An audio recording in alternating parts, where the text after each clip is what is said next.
भाई लोगों, यहाँ पर हमें बहुत बड़ी परेशानी का सामना करना पड़ रहा है। हमने ब्लॉग बना के रखा था, लेकिन वो हमने एडिट कर लिया था अच्छे तरीके से कैपकट में। लेकिन उसमें एक समस्या आ रही है, वो उसको हम डाउनलोड नहीं कर पा रहे हैं, यानी कि कैपकट से डाउनलोड नहीं कर पा रहे हैं। बहुत अच्छे से एडिट किया, कम से कम 5 मिनट का ब्लॉग था। हम सिवड़ा में गए थे, गुदरिया हनुमान मंदिर के मंदिर पर।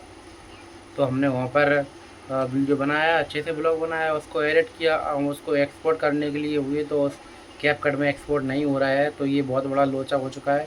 तो उसकी वजह से हम वीडियो में हमारे पास है नहीं है और हम लेट हो गए हैं। तो इसीलिए हमें 1 मिनट का ब्लॉग बना रहे हैं आप सभी को बताने के लिए कि हम प्रतिदिन ब्लॉग बना रहे हैं। किसी दिन गैप तो नहीं होगा, लेकिन अब वीडियो ही अपलोड नहीं हो पा रहा है। तो अब क्या करें? तो इस वजह से हमने ये वीडियो बनाया है आप सभी को जानकारी देने के लिए कि मतलब इस वीडियो को भी सपोर्ट करिए। और प्रतिदिन ब्लॉग आएगा, किसी दिन गैप नहीं होगा। अब वो नहीं आ पाया तो नहीं आ पाया, बात खत्म है यहाँ पर।